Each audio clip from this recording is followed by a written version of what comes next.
Okay,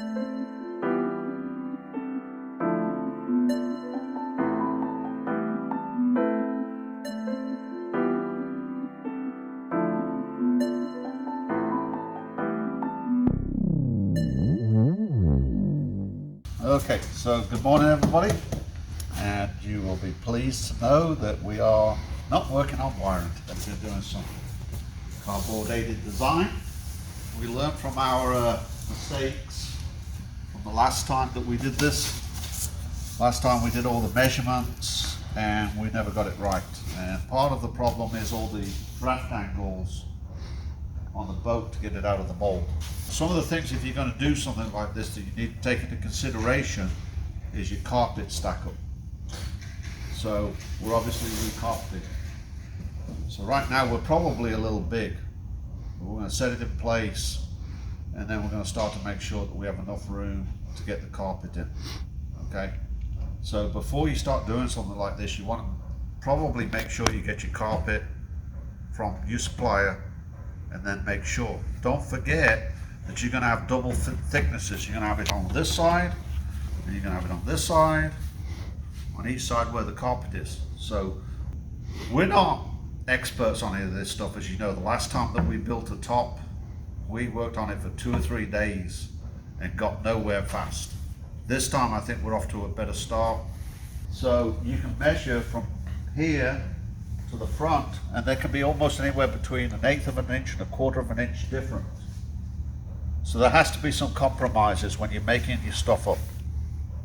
So that's the reason why it's just better to make this up, get an idea of what you're doing before you start wasting plywood. Plywood is still, it's come down in price, but it's still very expensive. So if you do this, don't get concerned if your measurements don't all match up. That's just part of boat building, is what I'm finding out. So you've got to kind of compromise a little bit. My background is in machining, as a machinist for 40 or 50 years. So this is a little difficult for me. There's compromises here that we would never ever do in the manufacturing machining business. So I'm learning, and I hope that you guys get something out of this as we do this. So we'll update you as we go on today on what we're doing, how we're doing it, and then from there, hopefully you guys can get something out of it. Do you know how to use that tool? Not really.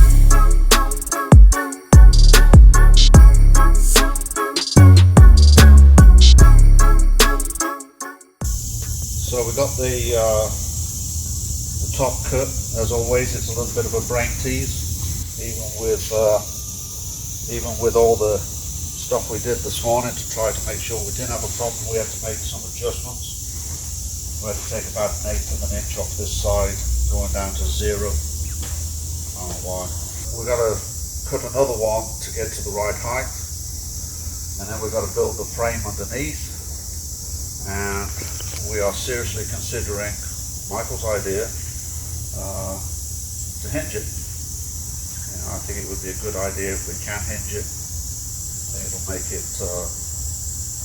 a lot better usable space for him. I think we put a deal along the front, but we'll have to kind of run that by Clyde. But we need to do a little bit of engineering on that before we finally agree to that. This is the original piece that we just cut, and now we just traced it on another piece. These are 5/8 thick pieces of plywood, and that equals 1.25 inches. How did we get the 1.25 inch height? Huh? How did we figure out that this needed to be 1.25 inch Well, we thick? measured the lock top. With or without the carpet? Without the carpet. Yep. So we just measured from the lip and then up, and it was 1.25 inches.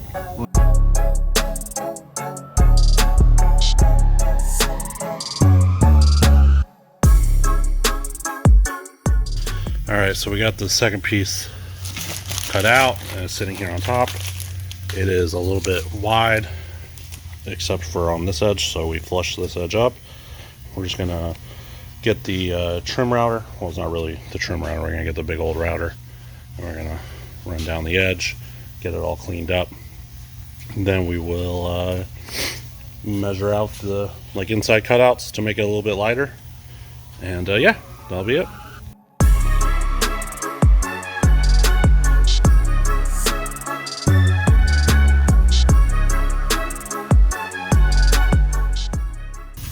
We're going to cut these middle pieces out to lighten the top up, and then we will be bonding this to that, but for right now we're just going to screw it together until we get our design totally finished. It's wider back here because we have to worry about the hinge and support, center section, etc. So I feel it's going to be pretty sturdy when it's all said and done. So Michael's going to cut it out.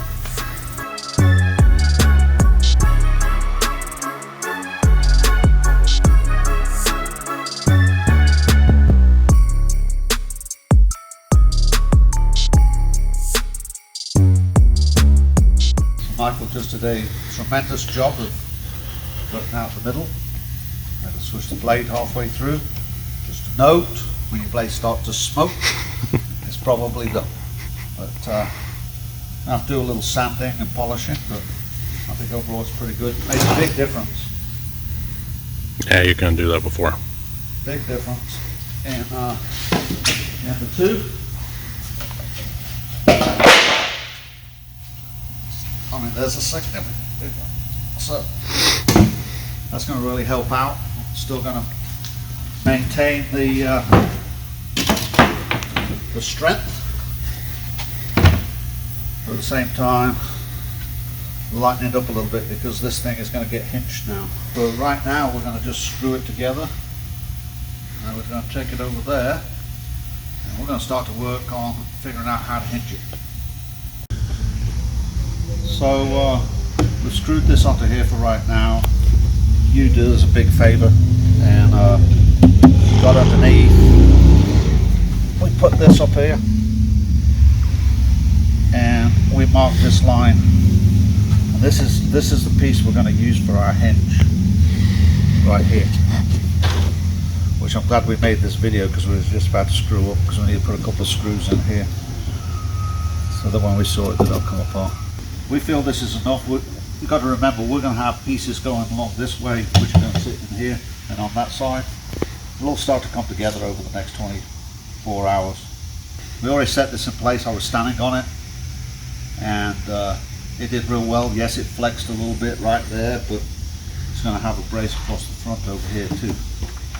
We got the new lid. We decided earlier that we were going to hinge it, as y'all are aware. So what we did is we put a 2x4. Let me see if I can get this out.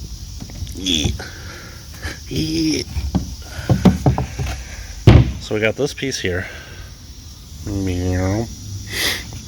like that. So it sits in here like this, and then that butts up. And so pretty much all we did is we scribed the line for the 2x4, then cut it with the saw, and that'll leave us a little bit of room for a hinge. We're probably still going to have to shave a little bit off of that far end and maybe shave a little bit off of this back end for the carpet. Ooh-wee. Pretty impressive from this side.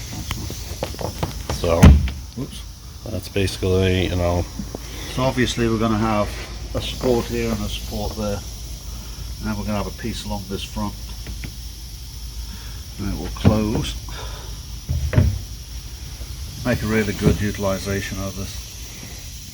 What I'd like to do next is get the two side rails in and then figure out how we're going to do the front and get the actuators working before we start bolting this all down inside this boat. This is a nice boat, and I don't want to take no risks on Clyde's boat, so I think we need to think these things through and make sure that we've got a good sound plan. But very happy. I'm real happy with the way this is going to look. We're going to use some of that plastic stuff on the inside. It's going to be carpeted both sides, carpeted top. It's all got to be radiused, and removing that material made it a lot lighter, thank God. So look how much extra space that gives you. I want to give a shout out to you for getting under there and Mr. Personality. scribing the line, although he did take all morning to put a few fuel lines on a boat. what it was doing back there. That's what happens when you have an engineer put fuel lines on the boat. Yeah. Do you have any tips today, you? I mean, we had the klaxon yesterday. What have you looked up today? Don't drop a lock washer. That might delay you a little bit. Yeah. How many people does it take to find the lock washer? All right. So, thank you guys for watching. Be sure to check back next week for another video. Please be sure to hit that thumbs up button or thumbs down button, and be sure to subscribe to the And channel. it's warmer. It's warmer. Look, I got rid of my jacket and my hat. It was too warm. So, but it's warmed up here in Houston. Okay. With that, until next week, guys.